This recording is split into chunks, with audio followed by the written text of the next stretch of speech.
Au TEP à tous, bienvenue sur la chaîne des panafricanistes par essence, par conviction et par excellence. Celle des citoyens qui émitent par nécessité et obligation de combat. Nous sommes une chaîne qui n'est guidée que par nos ancêtres et rien que par les ancêtres qui appartiennent à l'égrégore du monde noir.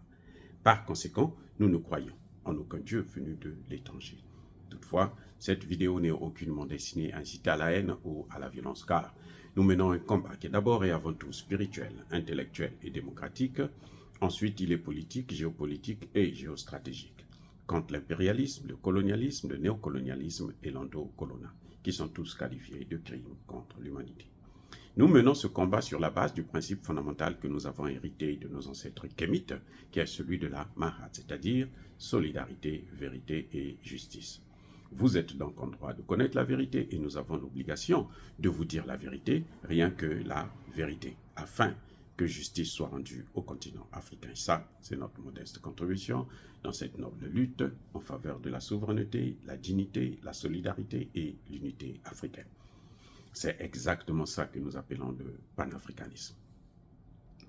Bien-aimés frères et sœurs, depuis un certain temps, vous avez constaté que la ville de Belgorod a toujours été attaquée par l'Ukraine.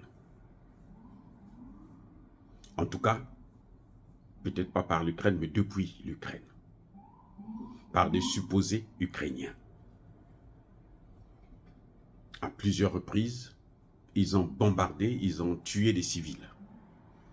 Ouais, ils n'ont pas ciblé des cibles militaires, des objectifs militaires. Ils ont ciblé les quartiers résidentiels, les civils.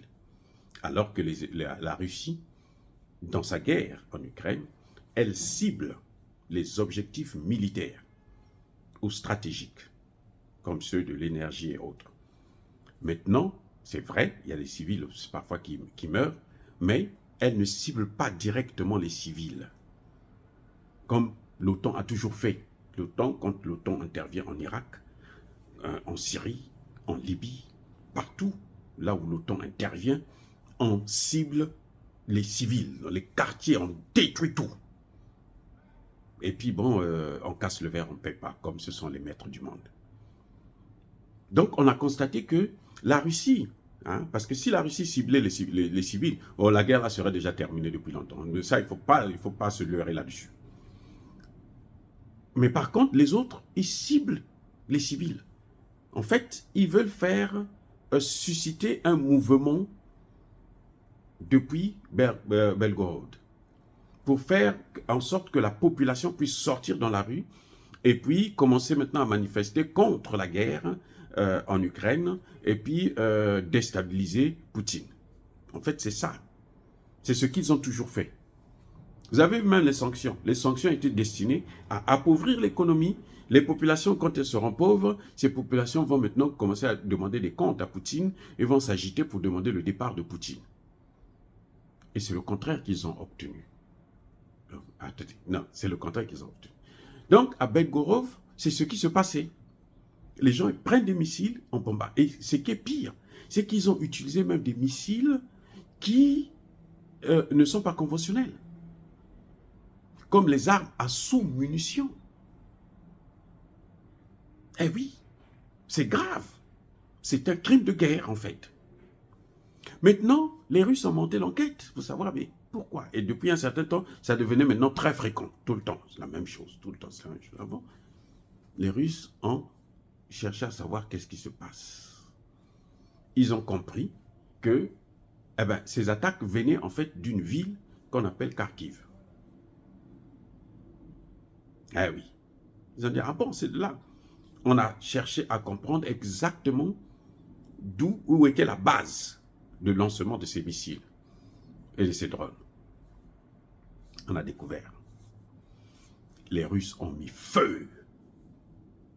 Ah oui, ils ont fait sauter le bâtiment. Et tous ceux qui étaient dans le bâtiment, ils sont morts. Vous comprenez? Alors, puisqu'ils occupent la zone, ils rentrent sur le terrain, ils viennent voir, qu'est-ce qu'on constate? C'est un scandale. Ceux qui le faisaient, ce n'étaient pas des Ukrainiens. il devrait y avoir quelques Ukrainiens. Mais le gros lot là, c'était des Européens, des Occidentaux, je veux dire. Et demandez-moi qui, de quelle nationalité? La majorité était des Français. Non, la majorité était des Français. On a tué plus de 100 Français, mercenaires français. Plus de 100 mercenaires français à Kharkiv. Là, cette semaine. Ça a été confirmé par le ministre de la Défense russe. Plus de 100 mercenaires français. Et le ministère des Affaires étrangères a convoqué l'ambassadeur de France en Russie, le chargé d'affaires, tout au moins, pour lui demander des comptes. Qu'est-ce qui se passe? Où est votre problème? Si vous êtes en guerre, déclarez la guerre. Et nous, on vous fait la guerre. Nous, on est prêts. La Russie est prête à faire la guerre. Même contre tous les pays de l'OTAN. Parce que d'ailleurs, en Ukraine, c'est l'OTAN. Hein. C'est pas l'Ukraine, c'est l'OTAN. L'Ukraine, l'armée ukrainienne a été déjà dévastée. Donc, la France a perdu encore, une fois de plus. C'est pour ça que vous avez vu Emmanuel Macron s'agiter au courant de la semaine en disant qu'il va envoyer 40 missiles Shadow, Scarp, à l'autre, à l'Ukraine.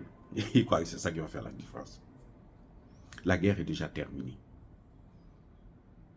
Et c'est pour ça que vous avez entendu Poutine dire, mais si ça continue, ben, l'État de l'Ukraine là va disparaître. Au lieu d'aller faire la guerre en Afrique, la France ferait mieux de déclarer la guerre contre l'Ukraine, contre la Russie. Nous, on n'a pas de problème pour ça. Puisqu'elle croit que, comme elle est avec l'OTAN, elle peut aller faire la guerre, elle va faire cette guerre-là et puis elle va réussir. Non, les Américains achètent le pétrole et le gaz russe directement, pas en passant par la Chine ou par l'Inde, comme font les Européens. Eux, ils achètent directement à la Russie. Ça veut dire que si la France attaque, déclare la guerre contre la Russie, là, les Américains vont se laver les mains. Ils vont se dire, ça c'est toi-même qui es allé chercher ça. Nous, on ne rentre pas là-dedans. Voilà. Au Tchad, la France a 40 000 soldats. Pourquoi elle ne prend pas ces soldats et les amène en Ukraine? Les Russes vont les écraser. Ils vont faire le hachoir. Pourquoi? Qu'est-ce qu'ils font dans le désert, sous le soleil accablant? Ils n'ont qu'à repartir chez eux.